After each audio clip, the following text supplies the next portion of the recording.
The HR director presented her interpretation of undue hardship to the Accommodation Review Committee.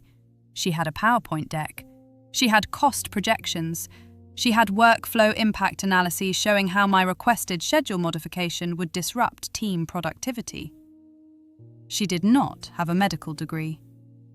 I'd submitted my accommodation request 6 weeks earlier with documentation from 3 separate medical professionals: my neurologist, my occupational therapist, and an independent medical examiner. All 3 confirmed the same diagnosis. All 3 recommended the same accommodation. All 3 stated explicitly that the modification was medically necessary and reasonable. The HR director's presentation argued that allowing me to start work 2 hours later would create an unreasonable burden on the company, that my role required real-time collaboration during core business hours, that approving my request would set a precedent that could lead to dozens of similar requests. She presented this analysis to a committee that included my manager, the VP of Engineering, and the Chief Operating Officer. None of them had read the medical documentation. I know this because when I asked if anyone had reviewed the specialist reports, the room went quiet. The HR director said the medical details weren't relevant to the business impact assessment, that accommodation decisions were based on operational feasibility, not clinical recommendations. I didn't argue in that meeting. I took notes. Because when someone without medical training tells a room full of executives that 3 doctors are wrong about what constitutes a reasonable accommodation, they've just created documentation that an employment attorney will find very useful. My name is Beatrice. I joined Cascade Systems in April 2021 as a quality assurance engineer. We developed inventory management software for retail and distribution companies. The team was small, about 60 people, split between engineering, sales, and customer support. I worked on the QA team testing new features before release. The work was technical but manageable. I'd run test scripts, document bugs, verify fixes, and coordinate with developers on issue resolution. Standard QA work. My hours were flexible within reason. Most of the team worked 9 to 6, but people came in anywhere between 8 and 10 depending on their schedules. I've been managing a neurological condition since my early 20s. It's called delayed sleep phase disorder.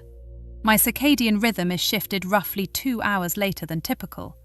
Falling asleep before 1 in the morning is physiologically difficult for me, regardless of sleep hygiene or when I wake up. Waking before 8 triggers severe fatigue, cognitive impairment, and migraine symptoms. For most of my career, I'd managed it by working for companies with flexible start times. At Cascade, I typically arrived around 9:30 and worked until 6:30. No one had ever raised concerns about my schedule. In March 2023, Cascade hired a new HR director named Stephanie Carmichael. She came from a larger tech company with more rigid policies around workplace structure. One of her first initiatives was standardizing core business hours across all departments. She sent a memo in early April announcing that all employees were expected to be available for collaboration between 9 and 5, with limited exceptions for customer-facing roles in different time zones. The policy would take effect May 1st. I read the memo twice. My current schedule had me arriving at 9:30. That was 30 minutes outside the new core hours. I scheduled a meeting with my manager, David Park, to discuss it. "I've been starting at 9:30 since I was hired," I said. "Is that going to be a problem under the new policy?" David shrugged. "I don't think 30 minutes is a big deal. You're here for all the important meetings. Your work is solid. I can't imagine anyone caring." "Should I formalize an exception with HR just to be safe?" "Probably not necessary, but if it makes you feel better, sure." I sent an email to Stephanie that afternoon explaining that I'd been working 9:30 to 6:30 since I started, and asking if that would be acceptable under the new core hours policy. Her response came the next morning. "Core hours are 9 to 5 for all non-customer-facing roles. If you need an accommodation outside those hours, you'll need to submit a formal request with medical documentation." I stared at that email for a long time. An accommodation request meant disclosing my medical condition. It meant involving doctors. It meant creating a formal record of something I'd been managing privately for years. But the alternative was trying to start work at 9, which I knew from experience would make me functionally useless and trigger migraines that could last for days. I scheduled an appointment with my neurologist. Dr. Nina Okoye had been treating me for 6 years. She was familiar with my condition and its impact on my ability to function during early morning hours. I explained the situation at work. "You need a later start time," she said. "That's not optional. Your disorder is well documented. Forcing you to work hours that conflict with your circadian rhythm will cause significant health impacts." "Can you write something official?" "Absolutely." She drafted a letter on her clinic's letterhead. It explained my diagnosis, the physiological basis of delayed sleep phase disorder, the medical necessity of accommodating my shifted sleep schedule, and her recommendation that I be permitted to begin work no earlier than 9:30. She cited peer-reviewed research and included her medical license number. I submitted the letter to Stephanie along with a formal accommodation request form. The form asked what accommodation I was requesting and why. I wrote, "Permission to maintain my current work schedule of 9:30 to 6:30 due to delayed sleep phase disorder, as documented by my treating neurologist." I submitted everything on a Tuesday. 2 weeks passed without a response. I followed up via email. Stephanie replied, "Your request is under review. We'll schedule a meeting to discuss next steps." The meeting was scheduled for the following Thursday. When I arrived at the conference room, Stephanie was there, along with someone I didn't recognize. "This is Karen Wu," Stephanie said. "She's our employment counsel. She'll be sitting in on accommodation discussions to ensure we're handling everything appropriately."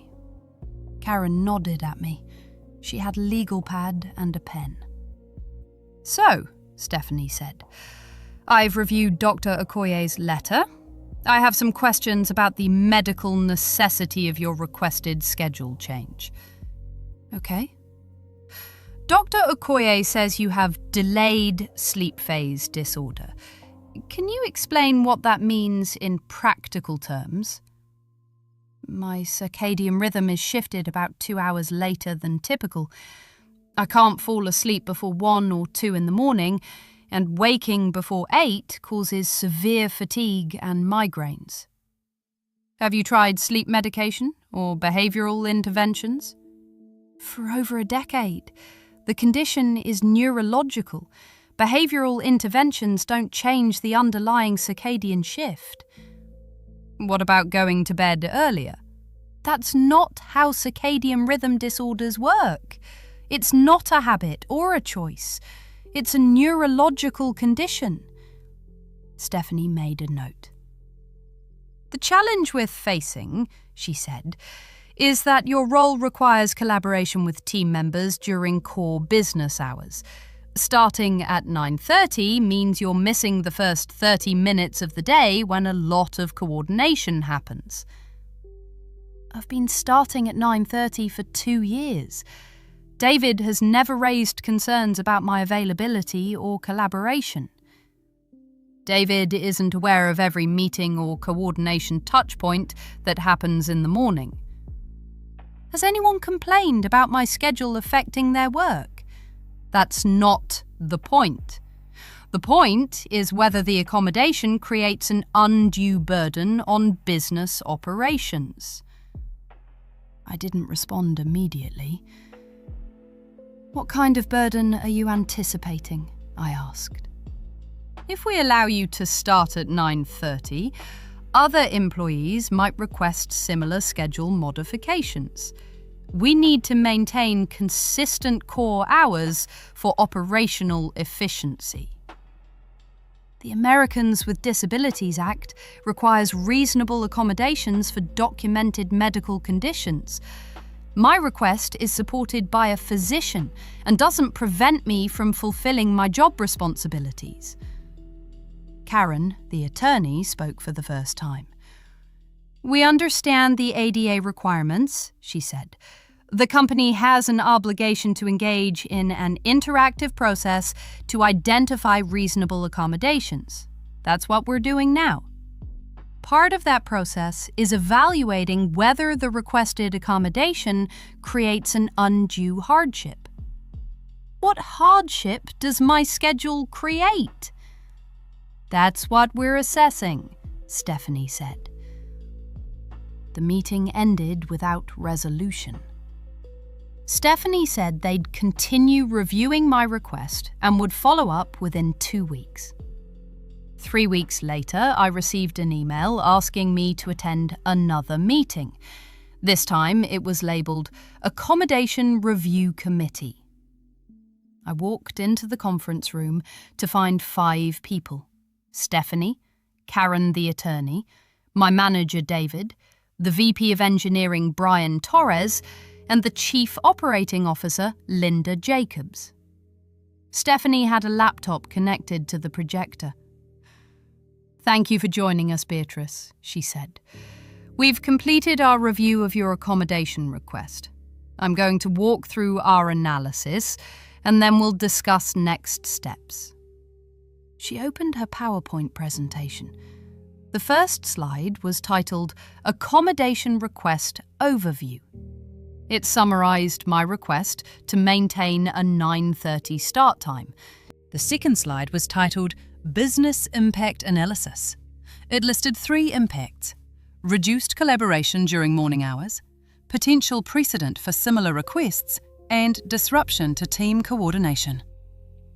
The third slide showed a cost analysis.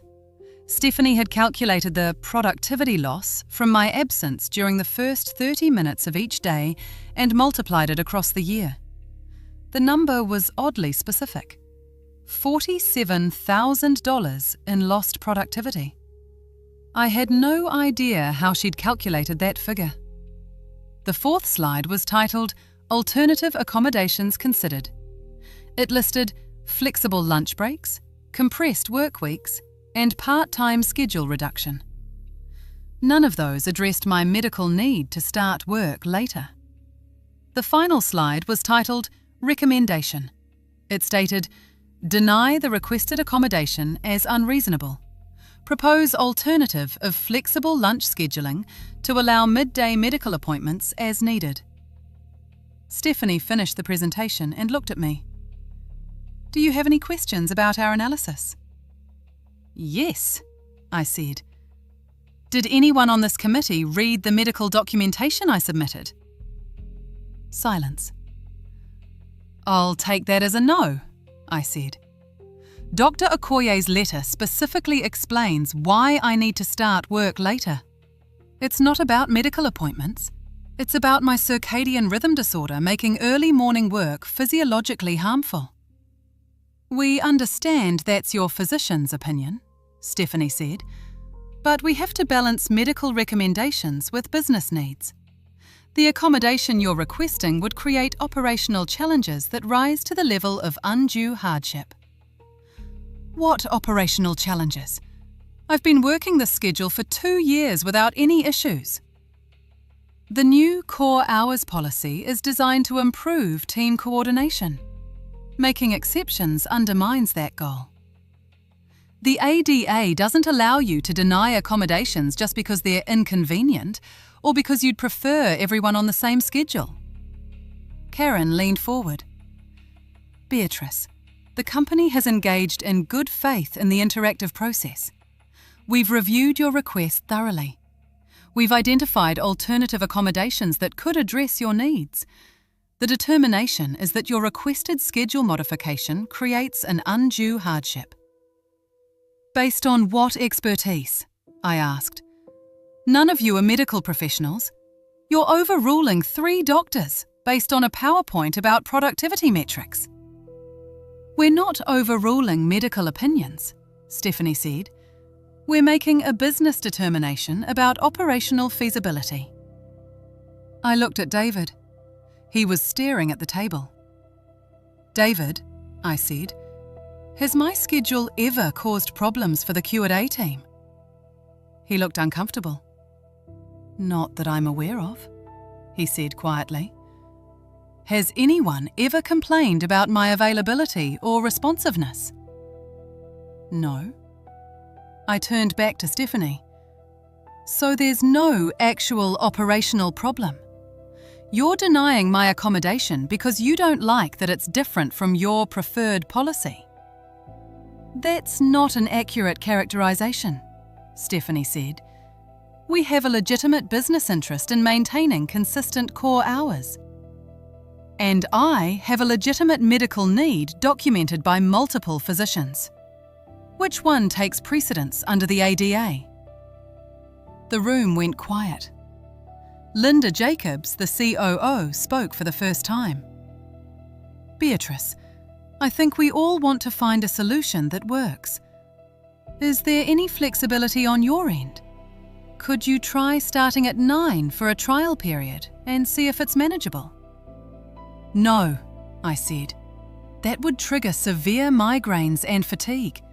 That's what the medical documentation explains. This isn't about preference. It's about medical necessity. Linda nodded slowly. I understand. Let us discuss this further and we'll get back to you. The meeting ended.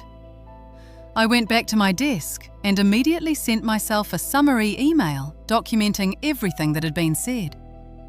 Then I started researching employment attorneys who specialised in disability discrimination. I found one the next day. Her name was Vanessa Trent. Her firm had successfully litigated multiple ADA cases against tech companies. Her consultation fee was $400. I paid it. I brought her everything. Dr. Okoye's letter, the accommodation request form, the emails with Stephanie, my summary of both meetings, and Stephanie's PowerPoint presentation, which I'd photographed with my phone during the committee meeting. Vanessa read through the materials for 30 minutes. This is textbook disability discrimination, she said. You have clear medical documentation. You requested a reasonable accommodation. They denied it based on business preference rather than undue hardship. And they didn't even read the medical documentation before making their decision. What should I do? Get more medical support. The stronger your documentation, the harder it is for them to claim the accommodation is unreasonable.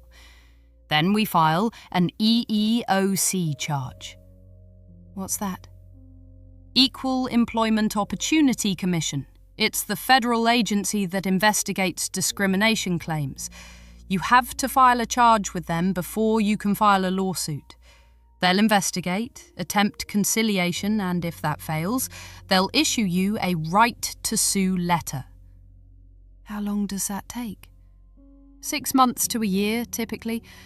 But filing the charge often motivates companies to settle quickly. They don't want EEOC investigations on their record. I scheduled follow-up appointments with Dr. Okoye and my occupational therapist. I also paid for an independent medical examination with a sleep specialist who had no prior relationship with me. All three provided updated letters with even more detailed documentation. Dr. Okoye's second letter included citations to clinical studies on delayed sleep phase disorder and explicitly stated that requiring me to work hours conflicting with my circadian rhythm would constitute a direct threat to my health.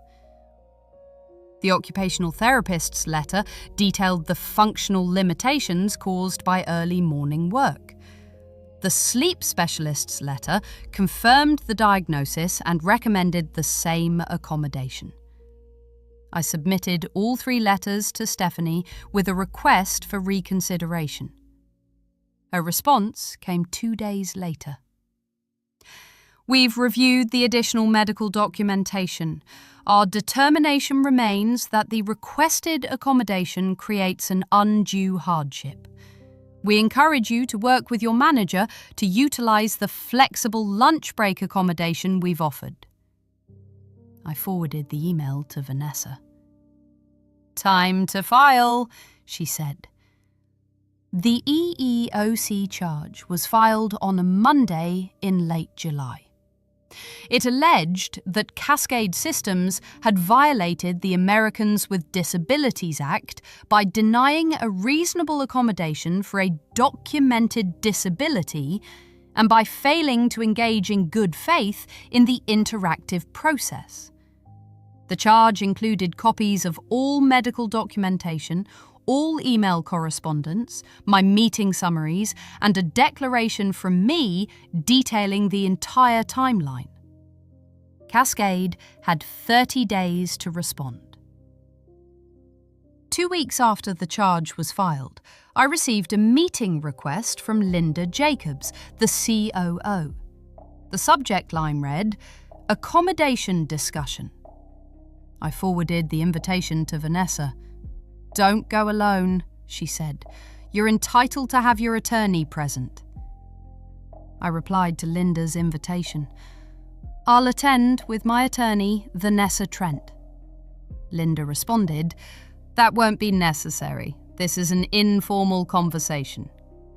Vanessa replied directly to Linda, "My client will not attend any meetings regarding her accommodation request or EEOC charge without legal representation. If you'd like to schedule a meeting, I'm available." The meeting was rescheduled for the following Thursday. Vanessa joined via video conference. Linda and Stephanie were in the conference room at Cascade. Karen Wu, the employment attorney, was also on video. "Thank you for joining us," Linda said. "We wanted to discuss the EEOC charge and see if there's a path to resolution." "I'm listening," Vanessa said. "We've reviewed the situation again. We believe there may have been some miscommunication about Beatrice's medical needs and the feasibility of her requested accommodation." "What kind of miscommunication?" "We didn't fully understand the severity of her condition or the medical basis for the schedule modification request." Vanessa didn't respond immediately. "You had letters from 3 medical professionals," she said finally. "All of them clearly explained the condition and the medical necessity of the accommodation. What was unclear?" Stephanie spoke up. "We were focused on the business impact rather than the clinical details. In hindsight, we should have given more weight to the medical documentation." "Are you saying you're now willing to approve the accommodation?" Linda and Stephanie looked at each other. "We'd like to discuss a potential compromise," Linda said. "What if Beatrice starts at 9:15 instead of 9:30? That would minimize the gap with core hours while still providing some schedule flexibility." "That doesn't address the medical need," Vanessa said. "The medical documentation specifies that she should not start work before 9:30. A 15-minute difference doesn't change the circadian rhythm issue." "We're trying to find middle ground." The middle ground is approving the medically necessary accommodation that 3 doctors have recommended. Beatrice has been working 9:30 to 6:30 for 2 years without any performance issues. You've provided no evidence that continuing that schedule creates an undue hardship." Karen Wu spoke. "We have legitimate concerns about setting a precedent that could lead to numerous schedule modification requests." "That's not a legally sufficient basis for denying an ADA accommodation," Vanessa said. "You can't deny one person's medically necessary accommodation because you're worried other people might request accommodations in the future. Each request has to be evaluated individually, based on medical necessity and actual operational impact." The meeting continued for another 40 minutes. Linda and Stephanie made various proposals. Beatrice could start at 9:30 but would need to be available for 9 o'clock meetings via video. Beatrice could start at 9:30 3 days per week and 9 o'clock 2 days per week. Beatrice could start at 9:30 but would have reduced flexibility for other schedule requests. Vanessa rejected all of them. "The accommodation is simple," she said. "Beatrice works 9:30 to 6:30, as she has been doing for 2 years, as her doctors have recommended. No conditions, no compromises that undermine the medical necessity of the schedule. If you're not willing to approve that, we'll proceed with the EEOC investigation." The meeting ended without agreement. 3 weeks later, I received a formal response from Cascade to the EEOC. The company's position was that they had engaged in good faith in the interactive process, that they had offered alternative accommodations, and that the requested schedule modification created an undue hardship due to operational needs and concerns about precedent. The EEOC assigned an investigator to the case. Her name was Janet Reese. She contacted me in September to schedule an interview. I spent 2 hours on the phone with her, walking through the entire timeline. She asked detailed questions about my job responsibilities, my performance, the collaboration requirements of my role, and the company's justification for denying the accommodation.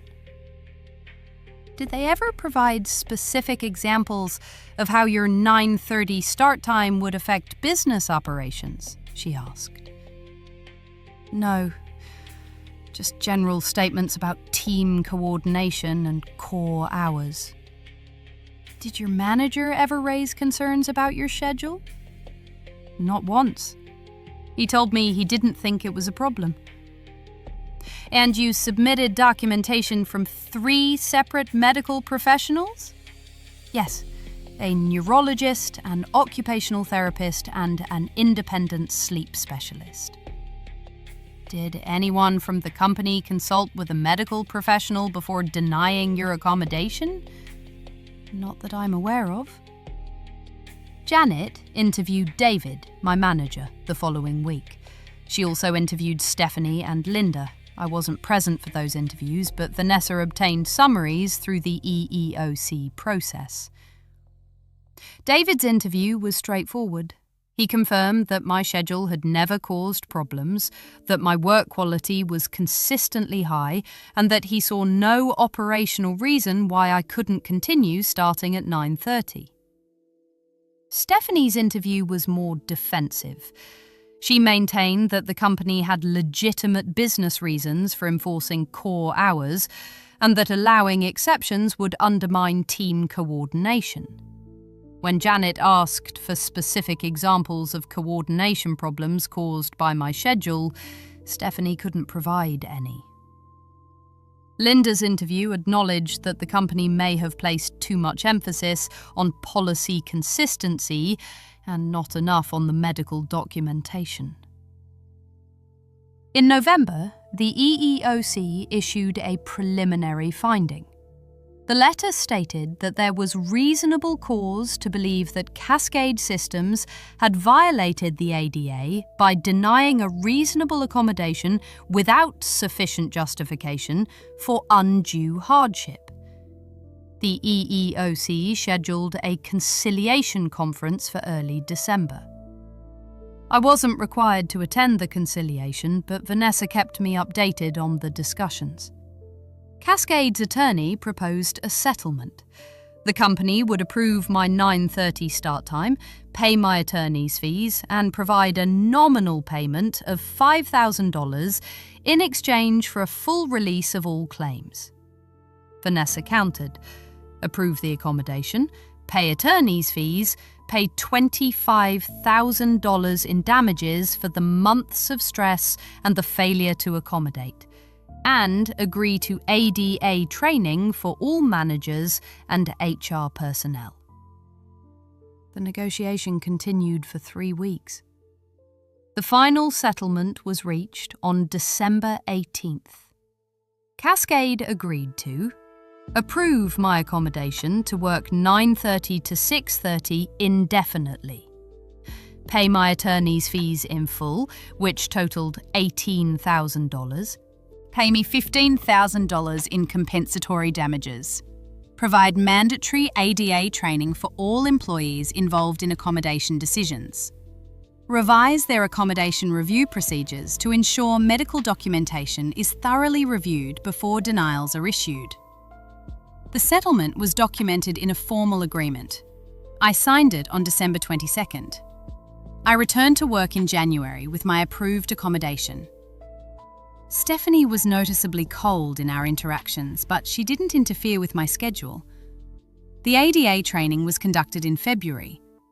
I wasn't required to attend, but I heard from colleagues that it was comprehensive and specifically addressed the importance of deferring to medical professionals on questions of medical necessity. I stayed at Cascade for another 8 months. The work was fine. The accommodation was honoured, but the entire experience had made it clear that I didn't want to work for a company that required legal action to respect basic disability rights.